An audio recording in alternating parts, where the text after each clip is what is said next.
x সমান 1/z, y সমান fx, তাহলে d square f by dx square সমান 2z cube dy dz plus z four dy square of dz square.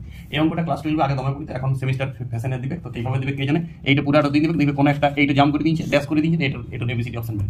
অঙ্কটা চিনো, ভালো অঙ্ক, ডেরিভেটিভের ধারণা হিসেবে কোন ধারণাটা দরকার।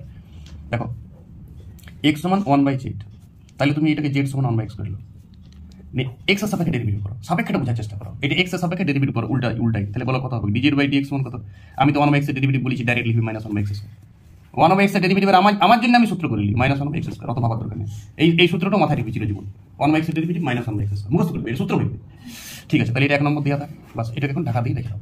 এবারে তুমি অঙ্কটা হঠাৎ dfx মানে ফাংশন x বাই dx, তার মানে তো dy dx, এটা f ফর্মে দিয়ে দিয়েছে, মানে ওটা fx ফাংশন ফর্মে বলছে, স্পেশাল একটা কাজ। তার মানে তুমি এটা dy dx লিখবে, তাহলে dy dx টাকে যদি অপারেশন করি, তাহলে আমি লিখব dy by dz into dz by dx, বাস বুঝে কিছু? dz বাই dx, দেখো dz বাই dx টাকে তুমি আলাদা করে রেডি করে রাখো।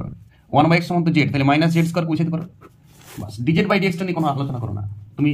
এরপর এই অঙ্কটাকে এই পুরো রাশিমালাটাকে বোথ সাইড x এর সাপেক্ষে ডেরিভেটিভ করো, তাহলে এটা হয়ে গেল d square y by dx square, মানে d স্কয়ার f লেখা যায়, y এর জায়গায় f লিখতে পারো তুমি, তার মানে চলে এসেছে। তার মানে এই রাশিমালাটাকে তোমাকে আরেকবার ডেরিভেটিভ করতে হবে dx এর সাপেক্ষে, dy by dz into dz by dx, এটা ডেরিভেটিভ করতে হবে। তো dz বাই dx মানে তো আমি জানি কি বলে, dz বাই dx মানে তো -z স্কয়ার, বুঝে দাও না, -z স্কয়ার। তো -z স্কয়ারে তো x এর সাপেক্ষে ডেরিভেটিভ করা খুব জটিল, তখন তুমি এইটাকে একটু ডেরিভেটিভটা ঠিক করে করতে হবে, z এর সাপেক্ষে নিয়ে নিতে হবে এইটাকে z d বাই dz করে নাও।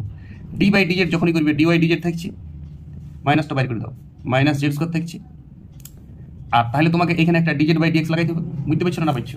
dz লাগাইতে হবে বাইরে, এবারে এইটা ইউভি নিয়ে নেবে, মাইনাস ইউভি লাগাই দাও, এটা dy বাই dz থেকে z স্কয়ারের ডেরিভেটিভ কত হবে? dy বাই dz থেকে z স্কয়ারের ডেরিভেটিভ হবে 2z প্লাস z স্কয়ার থেকে এইটা হবে d square y by dz square.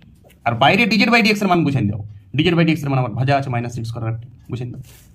এবার তুমি এটা এখানে গুণ করে দাও, মাইনাস মানে এইটা তো -z স্কয়ার আছে, তাহলে মাইনাস প্লাস হয়ে গেল পুরো জিনিসটা, 2z cube dy by dz, আর এই মাইনাস প্লাসই আছে, তাহলে এটা হয়ে যাবে z to the power 4 d square by y dz square, d square এটাকে f লিখে দাও, এবার ফাংশন ফর্মে লিখে দাও dx প্রুভড। সবাই রিপিট করো, এই জায়গাটা থেকে ধ্যান দাও আর রিপিট করাটাই মেন। তুমি যখনই রিপিট করবে, দুবার রিপিট করো, তিনবার রিপিট করো, আস্তে আস্তে স্পিড বেড়ে যাবে। আরে ব্র্যান্ড অঙ্ক বটে ডেরিভেটিভ, ডবল ডেরিভেটিভের একটা ব্র্যান্ড অঙ্ক এটা, আগে প্রতি বছর অঙ্কটা দেওয়া হতো, হয় টেস্টে নালে এইচএসে। এখন তো সেমিস্টার ফর্মে এটাকে কিভাবে দিবে তো শিওর, কোশ্চেন ব্যাংকও তুমি পাবে কি ফর্ম, হয়তো এইটু দিতে পারে, x সমান 1/z শর্ত দিতে পারে, কে দাও অঙ্কটাকে। ওকে।